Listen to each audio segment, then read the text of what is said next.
I have the great pleasure to introduce you to Emma Vites. Hello. Hello. Hi. And, well, I wonder if you would introduce yourself. Yeah, my name's Emma Vites. I'm the founder of the Apprentice Project, which is a coaching, placement and training company that specifically finds the best graduates in the country for sales. And then we place them into junior level sales roles, and then we train them on all the skills that they need to succeed. And I've recently partnered with Give a Grad a Go, who are the largest customers of graduate jobs. And we're setting up the Graduate Training Institute to do exactly what the Apprentice Project was going to do. Oh, a new business, joint venture? Indeed, yeah. Bigger, brighter? Exactly, 100%. Yeah, no, they're an amazing partner, yeah. And you're really local to here? Yeah, we are, and we're literally just down the road, like Old Street. So Okay. yeah, I'm always in this area. I love Bank. I love St. Paul's. And here you are, you're in the heart of the heart. Indeed. Stationers Hall. IMA, you're an IMA practitioner. I am. I absolutely love IMA, actually. I was also an NLP, well, I am also rather, an NLP master practitioner and a DISC consultant. Okay. And I studied psychology at university, and I really 100% believe that you don't build a business, right? Mm-hmm. You build people. Multi-faith. And people build a business. Yeah, multi-faith, absolutely. But IMA's fantastic because, you know, at the end of the day, everything is about communication. Everything is about understanding people. So from our perspective with the GTI, the Graduate Training Institute, with the coaching that we do, it's really important that the graduates understand what the employers are looking for so that they can communicate in that way. But obviously once they're placed into a job, especially a sales job, it's really important that they understand their clients and how to communicate effectively to their clients. And that's why we concentrate heavily on teaching them about IMA. So you teach people, graduates, about IMA? Yeah, 100%. So we teach them, so we run assessment centres to find and screen for the competencies found in good salespeople. Mm-hmm. And during that process, we're educating them about the profession of sales, and we're also teaching them about how to communicate effectively to different people. And I introduce IMA there. And then, of course, once they're placed into a job, we have a module called Introduction to Professional Communication, which is all about IMA. So once they're in a sales role, how do they pick up the phone? How do they communicate face to face? It's just vital. Mm-hmm. Yeah. And was this a training module you created? Yes.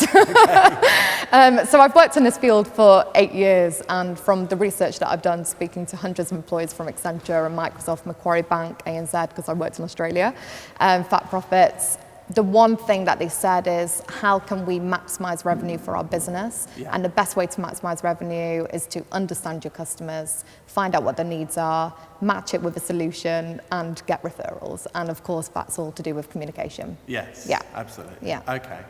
So, well, as I said a minute ago, Stationers Hall in the it's heart amazing. of the heart. Finance industry is having problems, has had problems. Yeah. I'm not going to dwell on that. We all know what they are. But the solution, what could that be? How could IMA help?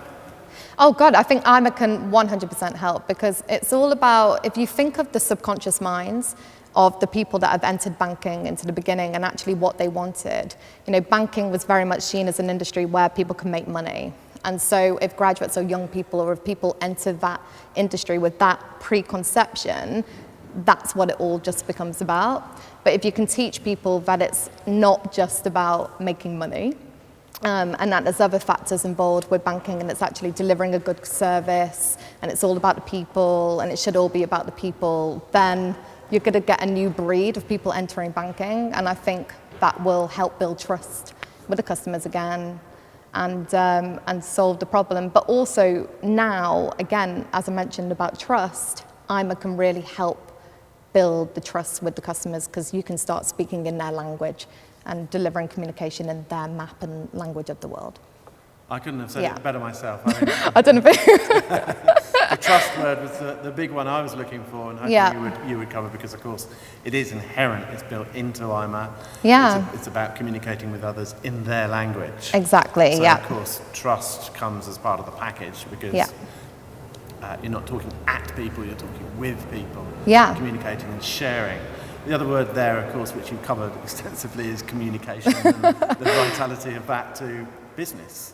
Oh God, yeah, absolutely. I mean, at the end of the day, customers, it's really important that you listen to them, you understand what it is that they want, you put yourself into their shoes, you come at it from their perspective. It's never about you anymore. It's always about them. And if you can deliver something where they're thinking, okay, this person really understands me, then they'll do business with you. And IMA is one of those tools that enables the person sitting opposite you to think, okay, this person really understands me, because they're communicating me in the style that I appreciate. Absolutely. Yeah. I love what you're saying. And it's my experience too, so it's all true. I asked you another question, which was, did you create this standard, these tests, these processes yourself? And you said you did. Oh, right, and not IMA. No. But that for me is innovation, the other word. Okay. And you cannot have innovation without communication, because you've got to bring people with you. Yeah. And that, the way you described it earlier on, that's exactly, again, what you're doing.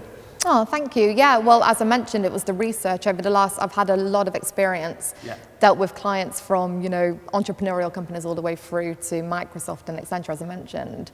And it was from the research and listening to them and understanding, okay, so we can't just put a graduate into a role.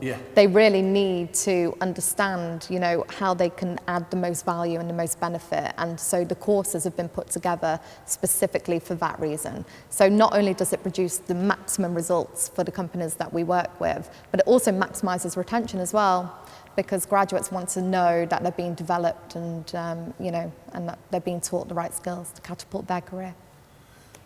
I'm convinced. Oh, thanks. I got another question for you. Yeah.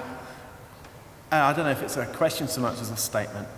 The way that you appear to be employing your skills and IMA in your business and projecting it or making it work with your clients, developing understanding, innovating as you go, it's a differentiator for you, isn't it?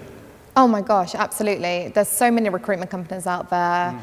And, at the end of the day, the biggest problem with graduates is a lot of them don't know what careers exist. They don't know what employers are looking for. They're not sure how to add value. And there's been no other recruitment businesses that I know of that have introduced coaching, as part of their repertoire, if you like. And then, of course, the training is vital, because I don't just want to put people into a job and see them fail. I really 100% believe, especially in sales, that, of course, there's an art to it. You need to possess the right competences, but there's also a science.